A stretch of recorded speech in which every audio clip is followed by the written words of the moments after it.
अस्सलाम वालेकुम। पिछले लेक्चर में हमने दोनों जो हमारे रिबा की क्लासिफिकेशन थी उनको देखा था, समझा था, और इसमें हम लोग देखेंगे कि बेसिकली हमारे पास रिबा अल फदल या रिबा अल हदीस जो है उसके बेसिकली लॉस क्या है। ठीक है, इसमें जैसे पहले ही आपको बताया हुआ था, क्या any difference in value or quantity should be ignored and the commodity should be exchanged in equal amounts। equal amounts का क्या है, equal weight and equal volume। ठीक है, एक्सचेंज जब भी हम करेंगे उन अमवाले रिबविया जो थी उनमें जब भी एक्सचेंज करेंगे तो वो आपकी सेम क्वांटिटी में होगी। ठीक है, अब जैसे मैंने आप लोगों को एक एग्जांपल दी थी कि अक्सर लोग करते हैं पुराने गोल्ड के बदले में थोड़ा सा नया गोल्ड करना, और इसी तरह के करते हैं और अनइक्वल क्वांटिटीज में करते हैं। तो ऐसे केस में हमारे पास क्या करना चाहिए? Instead of direct exchange of commodities of the same kind, a person should sell his commodity against cash at the market value and buy someone else commodity in exchange of cash proceeds at the market value। For example, इस बंदे को अपना पुराना सोना बेचना है तो वो क्या करेगा, पहले वो मार्केट में इसको बेचेगा कैश में। ठीक है, इससे कैश ले लेगा, फिर उससे जो कैश उसको मिलेगा उस पे आपका नया सोना वो खरीदेगा इस बंदे से। ठीक है, तो ये मतलब ये होता है कि आप डायरेक्ट एक्सचेंज इसके अंदर नहीं कर सकते।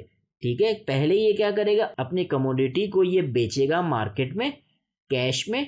ठीक है, और फिर वो कैश ये यूज करेगा दूसरे कमोडिटी को खरीदने के लिए।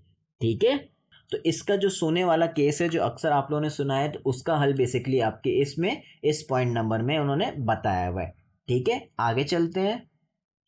One of the ways of transacting commodities of the same kind is that a person has a raw material and someone else has a product made of that material। ठीक है, the characteristics of the product have been totally changed by the industry। For example, the remarkable changes that transform raw cotton into cloth और iron into machinery. ठीक है, वो ये कह रहे हैं कि आप सेम चीज़ को, सेम कमोडिटीज़ को आप इक्वल क्वांटिटीज़ में एक्सचेंज करेंगे, दो लोग जब भी एक्सचेंज कर रहे होंगे। ठीक है, लेकिन उनमें अनइक्वल हो सकता है अगर आपका जो है प्रोडक्ट जो है वो टोटली चेंज हो चुका हो। जैसे इन्होंने क्या बताया, एक जो है वो आपका रॉ कॉटन जो है वो बेच रहा है, तो दूसरा आपका जो है वो क्लोथ्स के बदले में उसको एक्सचेंज कर रहा है। तो ये आपका अनइक्वल हो सकता है। एक जो है वो आपके आयरन को बेच रहा है, दूसरा जो है वो आपकी मशीन को ही है उसको बेच रहा है। ठीक है, तो ये जो है इस तरह से हो सकता है क्योंकि आपकी जो चीज़ है ये टोटली अब चेंज हो चुकी है, रिफाइंड हो चुकी है। ठीक है, तो इसमें अनइक्वल आपका अलाउड है। ठीक है, ये आपका रिबा अल फदल के उसमें नहीं आएगा। ठीक है, आगे चलते हैं।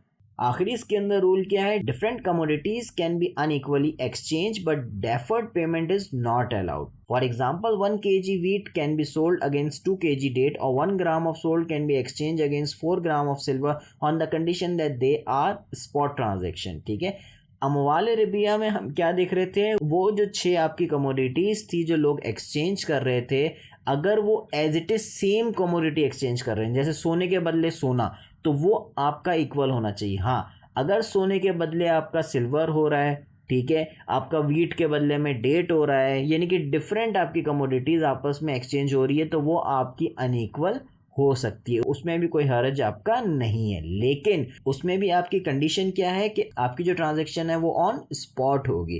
ठीक है, डेफर्ड नहीं होगी, किसी फ्यूचर सेल पे डिपेंड नहीं करेगी। ठीक है, उसी वक्त आपकी होगी। ठीक है, तो ये थे हमारे लॉस। बेसिकली रिबा अल कुरान जो है या रिबा नसिया जो है ये काफ़ी लोगों को क्लियर होता है। ठीक है, लेकिन रिबा अल फदल का जो कॉन्सेप्ट है ये काफ़ी लोगों को क्लियर नहीं होता, तो इसलिए मैंने आप लोगों को यहाँ पे बेसिकली इनके लॉस भी करवा दिए, एक एक लॉस को इनका समझा भी दिया है कि बेसिकली क्या मतलब है और किस तरीके से क्या चीज़ एक्सचेंज हो सकती है।